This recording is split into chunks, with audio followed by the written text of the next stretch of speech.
Oggi Michele ci porta in una notte come tante, le 4 del mattino, un biberon caldo, suo figlio appena nato tra le braccia. Ed è lì, nel buio della camera, che sua moglie sussurra un nome nel sonno. Non è il suo. Ma vi avverto, quel nome è solo l'inizio, perché il tradimento vero Michele lo scoprirà dove non avrebbe mai pensato di guardare, e il modo in cui si è rialzato vale tutta la storia. Michele ha avuto il coraggio di mettersi a nudo davanti a noi. Se vuoi aiutarmi a portarti altre storie così, regalaci un like, a te costa un secondo, per noi vale tutto. Oggi, quando entro in agenzia, Onofrio mi lascia il caffè sulla scrivania senza dire niente. È il nostro rito. Ho 35 anni. Vendo case a Conversano, un paese a 20 minuti da Bari, da quando ne avevo 25. E mio figlio Leo, domenica scorsa, ha spento 2 candeline soffiando dalla parte sbagliata. Sto bene. Lo dico piano perché è vero, ma 2 anni fa, se mi aveste visto, avreste attraversato la strada per non incrociarmi. 2 anni fa ero un uomo che riscaldava la stessa tazza di caffè 4 volte senza berla mai. Federica l'avevo conosciuta a una fiera dell'arredamento a Bari. Lei faceva homestaging, entrava nelle case vuote che io dovevo vendere e le trasformava. 2 cuscini, una pianta, una luce calda e un appartamento morto sembrava una vita che ti aspettava. Era brava, era bellissima, di quella bellezza che quando entrava in un rogito il notaio perdeva il segno. Ci siamo sposati che avevo 28 anni, 7 anni di matrimonio, una casa comprata con il mutuo e poi Leo, arrivato a marzo, dopo tanto che lo aspettavamo. Io pensavo di avere tutto, pensavo anche di saper leggere le persone. È il mio mestiere, capire in 10 minuti se un cliente comprerà o ti sta facendo perdere tempo. Con mia moglie non ho capito niente per più di 1 anno. C'erano segnali, certo. Ora li vedo. Il telefono sempre a faccia in giù sul tavolo della cucina. Le domande gentili sul mio lavoro. La sera. Com'era andata la trattativa per la villa a Castiglione, se i proprietari del trullo avevano fretta di vendere. Io rispondevo felice. Mi sembrava interesse. Mi sembrava amore. La notte del 12 maggio Leo aveva 2 mesi e io facevo il turno delle 4. Chi ha avuto un neonato lo sa. La casa a quell'ora ha un silenzio suo. Il frigo che ronza, la luce del microonde che scalda il biberon. Ho preso Leo dalla culla. L'ho allattato in braccio nella penombra della camera, seduto sul bordo del letto. Federica dormiva girata verso di me, i capelli sul cuscino, il respiro lento. E a un certo punto ha sorriso, nel sonno, un sorriso morbido che non le vedevo da mesi. Poi ha mosso le labbra e ha detto, piano ma chiaro, Gianlu... Aspetta, che ci vede? Sono rimasto immobile con mio figlio in braccio, il biberon a metà. Aspetta, che ci vede? Ci vede chi? Ho sentito il freddo salirmi dalle caviglie. Come quando apri una casa chiusa da anni. Conosco un solo Gianluca nel mio mondo. Gianluca Renna, agente immobiliare di Monopoli, quello con l'abito attillato e i denti bianchi, quello dell'agenzia che da 1 anno mi soffiava gli incarichi. Mi sono detto che era un sogno, che i nomi nei sogni non significano niente. Ho rimesso Leo nella culla e sono andato in cucina. Ho riscaldato lo stesso biberon 2 volte, a vuoto, prima di accorgermi che era già vuoto. Per 3 settimane non ho detto niente. Ho fatto la cosa di cui mi vergogno di più. Sono diventato un uomo che spia. Controllavo il suo telefono quando faceva la doccia. Niente. Chat pulite, troppo pulite, come una casa apparecchiata per la vendita. E questo, paradossalmente, mi ha insospettito di più. Nessuno ha una cronologia così vuota. Io lo so.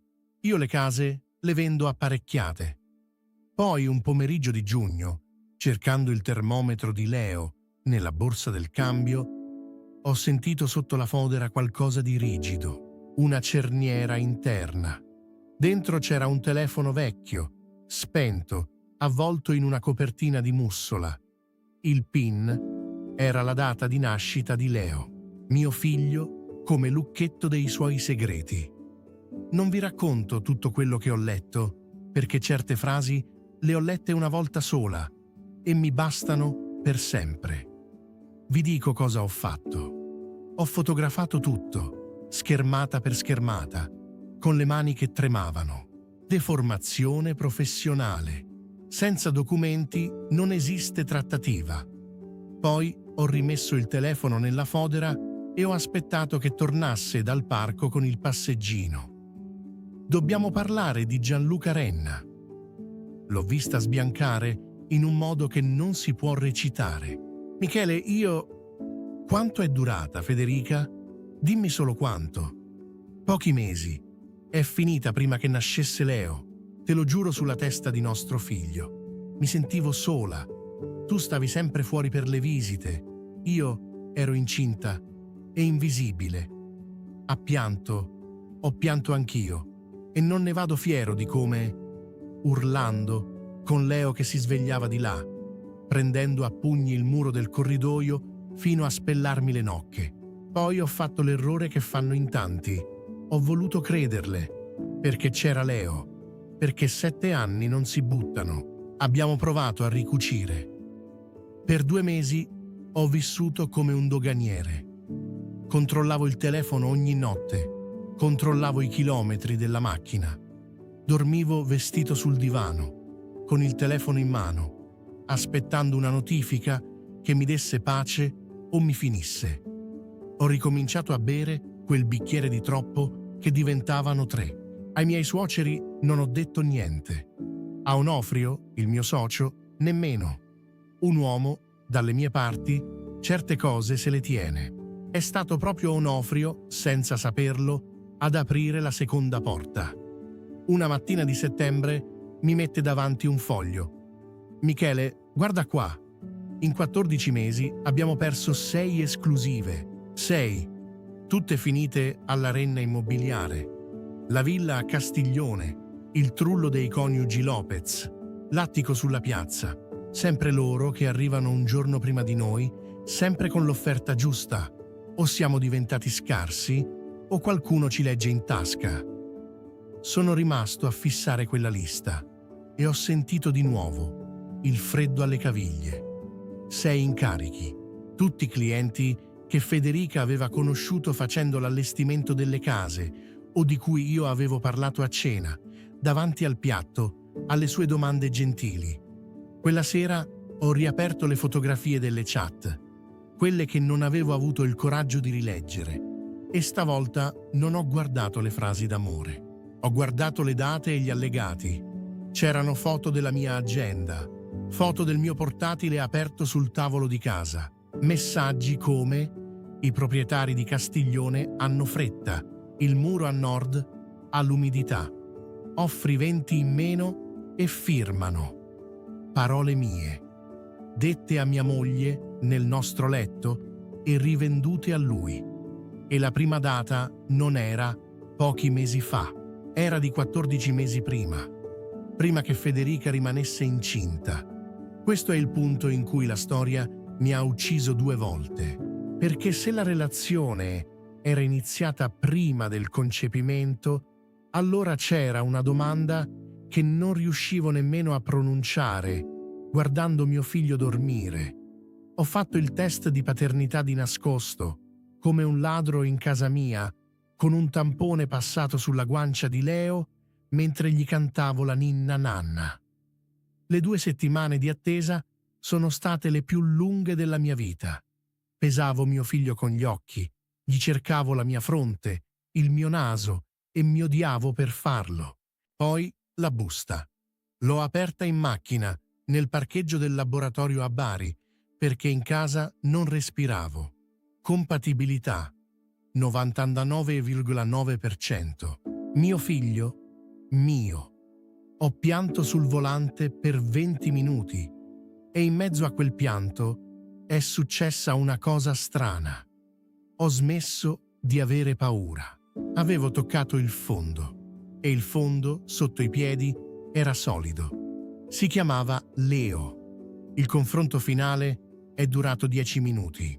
Niente urla stavolta. Ho messo sul tavolo le stampe delle chat, la lista delle 6 esclusive perse e ho detto: non mi hai tolto solo la moglie, mi hai tolto anche il lavoro. Ogni sera, a cena, sorridendomi. Lei ha provato a spiegare che Gianluca all'inizio le chiedeva solo consigli, che poi si era sentita in trappola, che non voleva. Non lo so se era vero. Ho capito che non mi serviva più saperlo. Le ho detto che avremmo fatto tutto con dignità per Leo e l'abbiamo fatto. Non vi racconto una vendetta, perché non c'è stata. Non ho sputtanato nessuno in piazza e in un paese come il mio sarebbe bastata una parola al bar. Ho detto la verità solo a Onofrio, che ha ascoltato tutto e poi ha detto una frase che mi porto ancora addosso. Michele, i clienti tornano. Tu torna. Ho cambiato ogni password. Ho smesso di parlare di lavoro fuori dall'ufficio. Mi sono trasferito nel bilocale invenduto sopra l'agenzia, quello al 3° piano senza ascensore che nessuno voleva. L'ho imbiancato io, di notte, e ogni pennellata era una cosa mia che riprendevo indietro. Il giovedì sera andavo da uno psicologo a Bari e la prima volta sono rimasto zitto per 20 minuti prima di riuscire a dire il nome di mia moglie. Ho smesso di bere da solo. Ho ricominciato a correre all'alba sulla provinciale, quando il paese dorme e nessuno ti chiede come stai. Ci sono state ricadute. La notte di Capodanno le ho scritto un messaggio che non dovevo scrivere. Un sabato ho visto la macchina di Renna parcheggiata sotto casa che era stata mia e sono rimasto un'ora fermo all'angolo con le mani che stringevano il volante. Ma piano piano le settimane hanno cambiato peso. La prima esclusiva riconquistata, i coniugi Lopez, che tornano da me e mi dicono: ci fidiamo di lei, Michele. L'altra agenzia prometteva troppo. Il primo sabato che Federica mi porta Leo per il fine settimana e riesco a salutarla senza che mi si chiuda lo stomaco. Loro due, lei e Renna, sono durati 4 mesi da liberi. Non ho provato gusto quando l'ho saputo, solo una stanchezza vecchia. Oggi Leo ha una cameretta al 3° piano senza ascensore, con le stelle attaccate al soffitto che abbiamo messo insieme. Federica e io ci parliamo il necessario, civili, 2 estranei che hanno in comune la cosa più importante del mondo. Non la odio più. Odiarla mi costava troppo e quei soldi mi servivano per vivere. Vendo case da 10 anni e il mestiere alla fine mi ha insegnato l'unica cosa che conta. I muri si vedono, le crepe nelle fondamenta no. Puoi vivere anni in una casa bellissima costruita sul vuoto e non lo sai finché non crolla. Da allora le fondamenta le controllo sempre, quelle delle case che vendo. I muri si vedono, le crepe nelle fondamenta no, e Michele ha imparato a controllarle in tempo. Se questa storia ti ha toccato, qui accanto, alla mia destra, ne trovi un'altra che devi assolutamente sentire. Ci vediamo lì.